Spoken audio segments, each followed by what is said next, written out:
Bonsoir à toutes et à tous et bienvenue pour la Closing Bell. Yoav Nizar, ravi de vous retrouver pour un nouveau point de marché. Je vous laisse prendre connaissance de l'avertissement lié au risque de trading.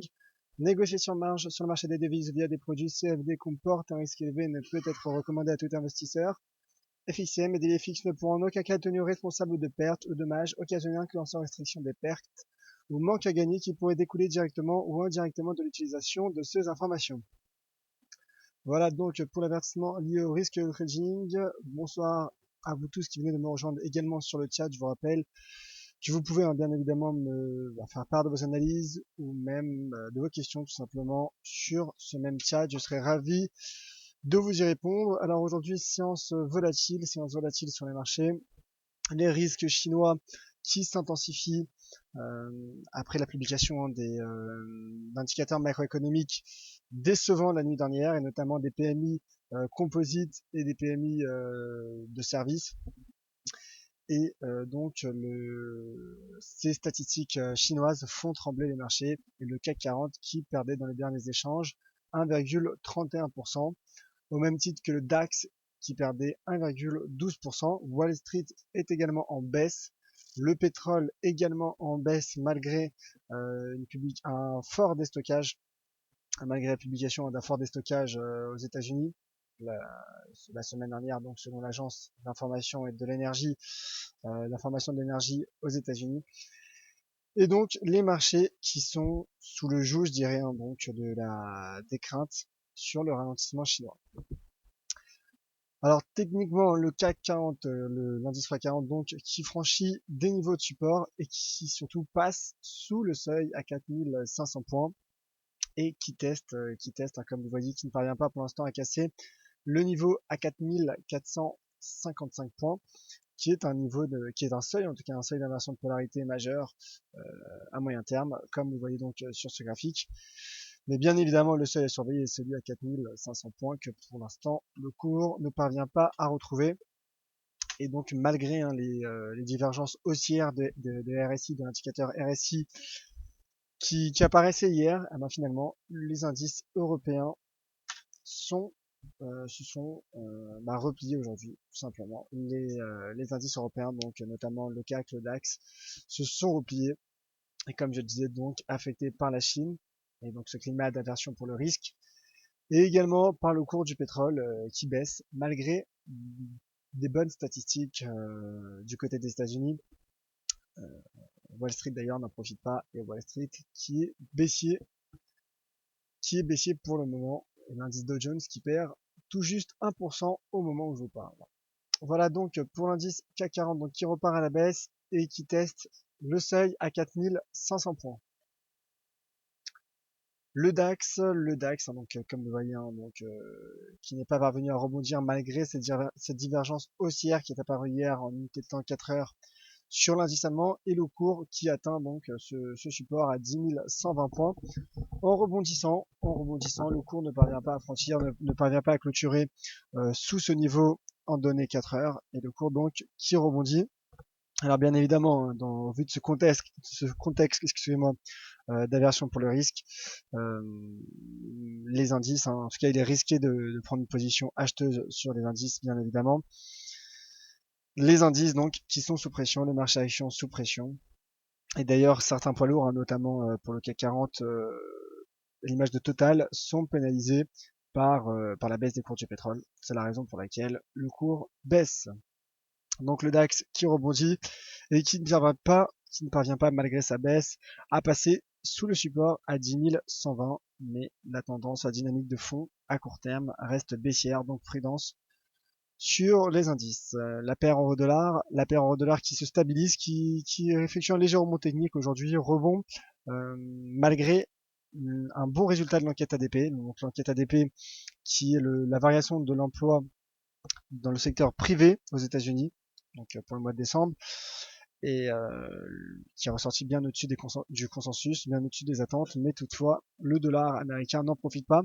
Le dollar américain qui d'ailleurs est sur un niveau de résistance, le dollar américain qui est sur un niveau de résistance et qui ne parvient pour l'instant pas à franchir malgré cette enquête ADP. Donc est-ce peut-être le signe d'un repli à court terme du dollar? Écoutez, peut-être. En tout cas, l'avenir nous le dira, les prochaines séances nous le diront. Techniquement, l'euro-dollar, pardon, la paire euro-dollar qui ne parvient pas à réintégrer le seuil à 1,08. Je vous rappelle que l'euro-dollar fluctuait pendant plusieurs semaines, même plus d'un mois quasiment entre les 1,1060 et 1,08. Il en est sorti hier par le bas de son range et le cours donc se stabilise au-dessus des 1,075, 1,0705, 1,075, qui est une zone pour l'instant de support qui profite à la paire euro-dollar. L'euro également profite de son statut de valeur refuge et donc l'euro-dollar qui progresse. En tout cas, ce qui se stabilise aujourd'hui. Alors le calendrier macroéconomique, après je passerai aux questions, donc n'hésitez pas si vous avez des questions, c'est le moment. Le calendrier macroéconomique, donc avec le résultat de cette enquête ADP, donc qui est ressorti à 257 000 emplois créés le mois dernier aux États-Unis dans le secteur privé, alors que le consensus s'attendait à 198 000 emplois. Toutefois, le précédent chiffre, donc les chiffres du mois de novembre, a été revu à la baisse, a été revu en hausse à 211 000, donc ce qui est tout de même considérable. Et également, l'autre statistique qui était attendue cet après-midi, il s'agissait de l'indice PMI non manufacturier selon l'Institut ISM qui a déçu. Cet après-midi, ce soir, pardon, à 20h, il y aura les minutes de la Fed, la publication des minutes de la Fed qui pourrait également affecter les indices et le dollar. Et comme vous le voyez, fort déstockage de stock de brut aux États-Unis la semaine précédente. Alors, demain, peu de statistiques majeures sont attendues. Toutefois, il y aura tout de même le taux de chômage en zone euro. Taux de chômage en zone euro qui pourrait impacter la paire euro-dollar et également les indices boursiers européens. Voilà donc le taux de chômage en zone euro qui est attendu. Le consensus attend un taux de chômage stable à 10,7%. Voilà donc pour le calendrier macroéconomique. Et pour être complet sur le dollar et sur la macroéconomie notamment américaine, je vous rappelle, enfin en tout cas je vous informe que M. Stanley, donc le vice-président de la Réserve fédérale, a indiqué que la Fed pourrait relever à 4 reprises les taux en 2016. Mais malgré cela, le dollar n'en profite pas, comme vous voyez, l'euro qui s'apprécie face au dollar. Voilà donc, passons aux questions. Questions donc qui me sont posées sur le chat. Alors, bonsoir, vous êtes nombreux à m'avoir salué, à me saluer sur le chat, je vous en remercie. Donc, Dédé sur le pétrole, hein. Bien évidemment non, mon cher Dédé, en tout cas, pas tout de suite, le pétrole n'ira pas à 150 pour le moment. Greg, question de la part de Greg, l'inversion des indices européens en fin de journée est-il bien un retracement de 30 à 50% de Fibonacci, comme je semble le constater, ou alors est-ce une inversion de tendance? Alors, tout dépend bien évidemment de votre horizon de temps considéré, hein. Donc, si vous considérez la tendance intraday,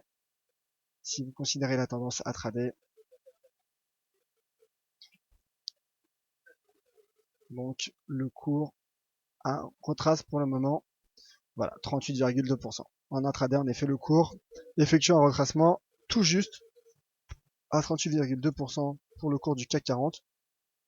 Toutefois, bien évidemment, Fibonacci et ses retracements sont efficaces notamment sur des tendances, donc c'est la raison pour laquelle si je prends cette dernière tendance, ce dernier mouvement baissier, le cours, pour l'instant, ne retrace, voilà, plus léger retracement. Donc en tout cas en intraday, en effet, le cours retrace 38,2%. Alors ouais, c'est une inversion de tendance. C'est difficile à dire. Le contexte macroéconomique ne va pas dans ce sens. Hier, nous avions des divergences haussières de RSI qui n'ont finalement pas fonctionné. Voilà mon cher Greg. Laurent a une question sur l'or. Penses-tu que l'or peut atteindre les 1100 $ bientôt? Écoutez, passons donc sur mon graphique de l'or. Alors, l'once d'or qui est bullish, hein, bien évidemment, l'once d'or qui profite de ce climat d'aversion pour le risque, car l'once d'or est considéré comme une valeur refuge. Et donc, l'once d'or peut atteindre les 1100, en effet. En effet, l'once d'or, en tout cas, se dirige vers les 1100. Cela passerait bien évidemment par la confirmation d'une clôture au-dessus de cette résistance majeure à 1085 $. Et également un autre niveau de résistance, donc proche des 1100, qui est à 1095 $. Donc pour vous répondre, l'or en effet peut atteindre les 1100. Toutefois, voilà, je le répète, à moyen terme, je maintiens pour le moment mon opinion baissière sur le cours de l'once d'or. Je précise bien à moyen terme, donc c'est-à-dire dans les prochaines semaines, notamment au vu de la poursuite de ce resserrement monétaire de la Réserve fédérale.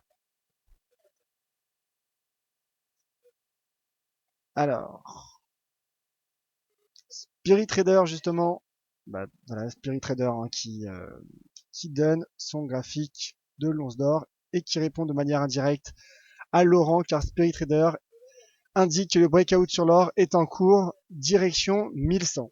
Voilà donc le graphique Ishimoku sur l'once d'or de Spirit Trader, que je remercie d'ailleurs, Spirit Trader, hein, pour toutes ces informations et pour tous ces graphiques qui sont extrêmement intéressants. Voilà. L'Ishimoku selon Spirit Trader indique donc une cible à 1100 $ à court terme. Donc voilà, merci mon cher Spirit Trader, et j'espère également que ça répond à Laurent. Olivier qui demande un avis sur la paire NZD USD. Bien sûr, mon cher Olivier. Laissez-moi juste le temps, si vous me permettez, mon cher Olivier, de mettre mon graphique sur votre écran. Le voici. Le voici donc. NZD USD qui est baissier. Le dollar néo-zélandais baisse car les matières premières sont sous pression, comme je l'expliquais, en raison des craintes sur la demande chinoise. Et donc le dollar néo-zélandais, qui est une devise matière première, baisse au même titre que le dollar canadien et le dollar australien. D'ailleurs, voilà également le graphique de l'AED USD, qui est également baissier, d'ailleurs qui au passage atteint mon premier objectif de ce matin, dont je relatais sur l'article dailyfx.fr, et le cours du NZD USD qui a effectué un breakout sur cette ligne de tendance haussière court terme formée depuis le 18 décembre. Le cours qui passe sous le RSI, pardon, qui passe sous la borne 50, et donc le cours du NZD USD est pour l'instant baissier, avec donc des prochaines cibles à 0,6615 et 0,6575. Patrick Leroy a une question sur le pétrole. Yoav Fonsu que le pétrole va encore chuter. Il est sur son support actuellement. En effet, le pétrole a fortement baissé aujourd'hui, comme je le disais. D'ailleurs, ce qui est intéressant, j'en parlerai demain, bien évidemment, dans le Commodities Market Report. Mais le pétrole, qui malgré ce déstockage américain, a baissé, a accentué sa baisse. Il est sur ce support, en effet. Il est sur support à 34,50 quasiment.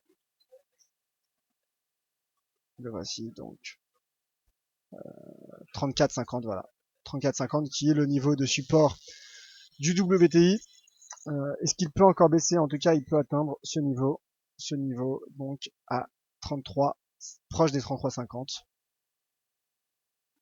Car il s'agit là d'un support dynamique et d'un seuil majeur pour le pétrole. Comme vous voyez, notamment au weekly, cela sera plus clair.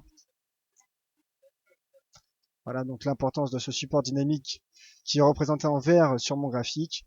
Le cours s'en approche, en tout cas le cours en effet est sur support et passe sous ses plus bas de 2004. Le cours est à des niveaux assez plus bas de 2004. Donc en effet pour l'instant le cours est baissier. Toutefois, comme je le disais d'ailleurs, de manière générale, ce climat d'aversion au risque peut être modifié à tout moment. Il suffirait entre guillemets simplement que par exemple que le gouvernement chinois ou que la Banque populaire de Chine prennent une mesure significative, une mesure d'importance majeure, de soutien en tout cas, qui pourrait justement rassurer les marchés et donc soutenir les valeurs qui ont été pénalisées par ces craintes liées à la demande chinoise. En effet, Greg qui indique sur le chat que 4 reprises possibles de la Fed en 2016, c'est énorme. 4 hausses possibles donc de taux de la Fed, c'est énorme. Et d'ailleurs, hein, ça va dans le sens des propos de John Williams, qui est le président de la Fed de San Francisco, qui indiquait hier que 3 à 5 relèvements de taux étaient possibles en 2016. Donc en effet, 4 relèvements de taux en 2016 seraient possibles. Euh, donc voilà. Et cela bien évidemment pourrait et devrait bien évidemment impacter les indices ainsi que le dollar américain. Alors je vous rappelle à 20h, minutes de la Fed, donc prudence, minutes de la Fed qui sont attendues car elles débrieferont, elles analyseront et commenteront la dernière réunion de la réserve fédérale qui a relevé ses taux pour la première fois depuis près de 10 ans.